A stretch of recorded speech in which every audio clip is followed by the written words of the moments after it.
So I want to know who or what I am. And I'm told to self-inquire, to inquire into the self. What does this look like? What am I doing? It seems like when I tell people to self-inquire, there's this wall. There's this kind of automatic response like, yeah, okay, I will.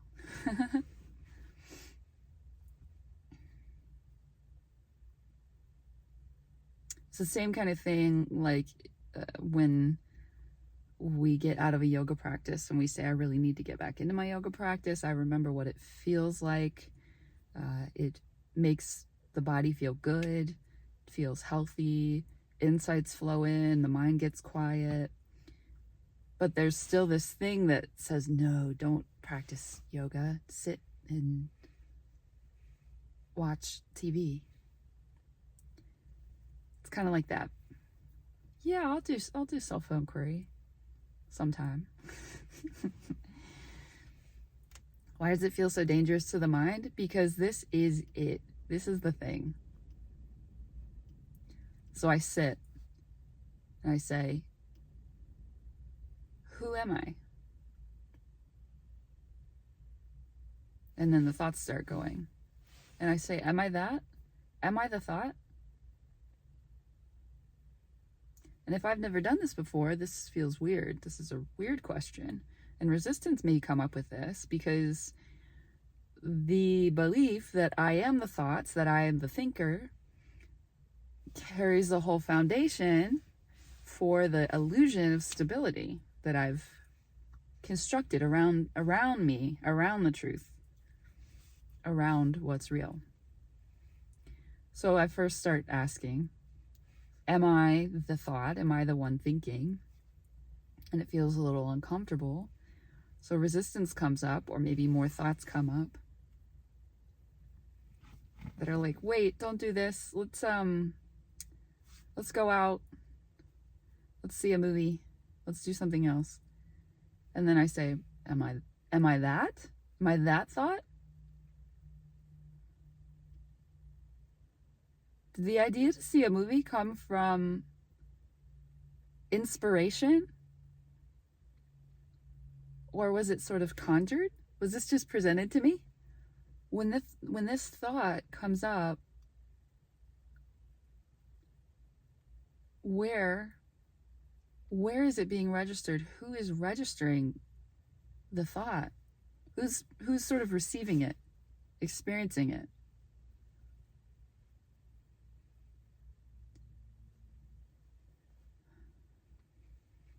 Okay, if I am not the thought, then who am I? I come back to the question.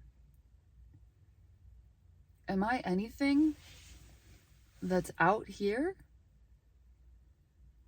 Not really. That doesn't make sense. Where is the experience?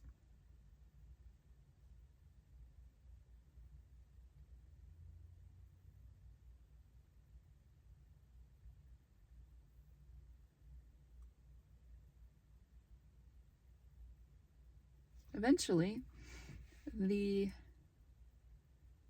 mind may get sort of confused, may tire itself out with this question, and it gives way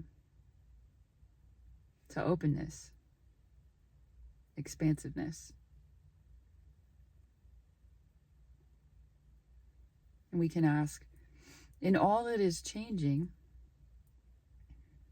in all the fluctuations of the body is, we now know, is waves of energy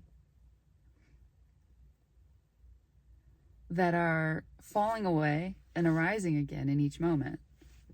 The body is not solid, and it doesn't remain as it was. This body is a different body than there was 10 minutes ago. But I still am. So if I'm not the body, I'm not the ever-changing mind. If we think about this deeply, or if we just consider it, look at what it is without our conditioning, without all the things we've taken for granted. If the mind can be of two perspectives, how is that me? How can I change my mind and that's me? So then I ask, where is the me that isn't changing? Who is the me? What is the unchanging?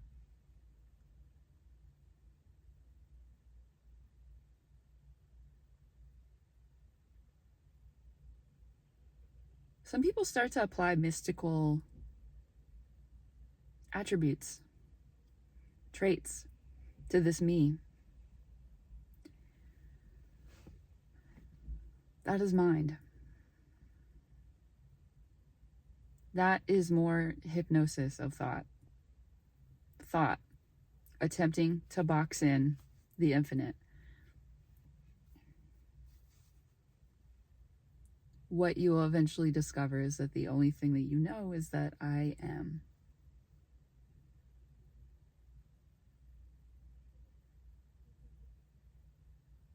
There is being, effortlessly arising, not even arising, effortlessly being.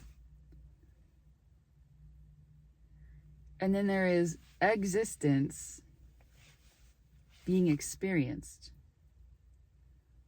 But that is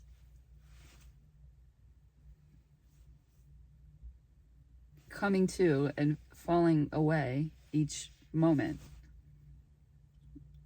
The moment that just passed no longer is, so there is no moment that just passed. There is this moment. There is only this moment. And there is only I am. Memories are subject to tampering by the mind.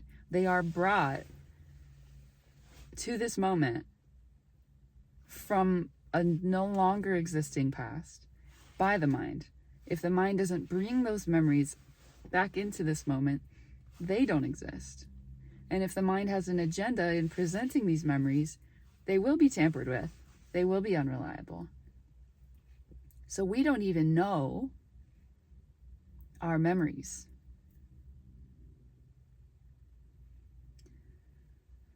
Nothing the mind thinks it knows is reliable. So what do I know? The only thing that I know is that I am.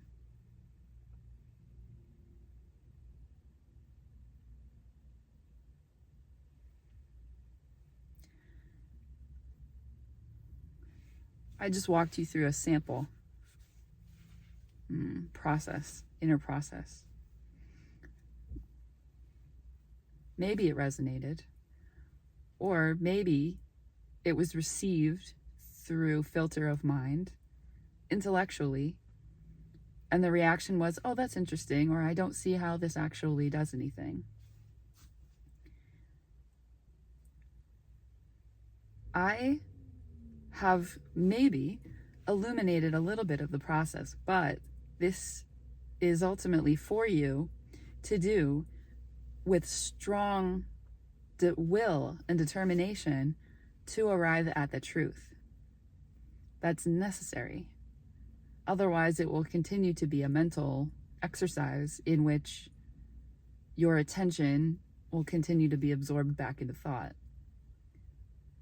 in which the appearances of things will continue to absorb attention as incredibly interesting, more interesting than this moment, what actually is.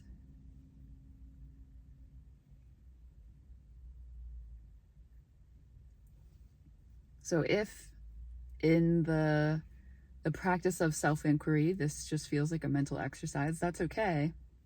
But just know that's not the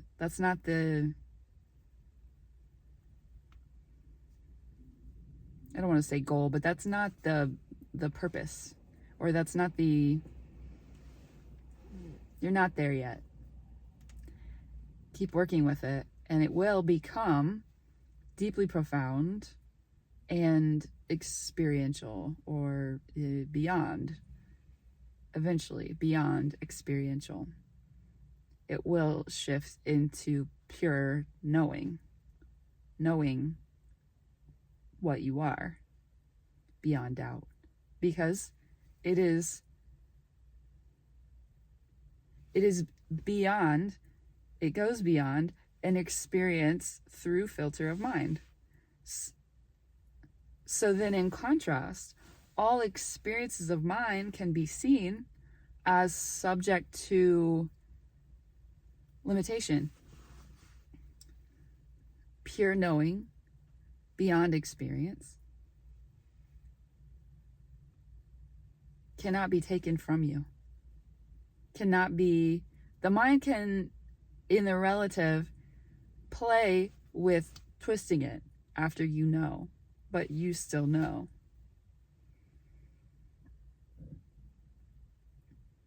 And there's no coming back from that.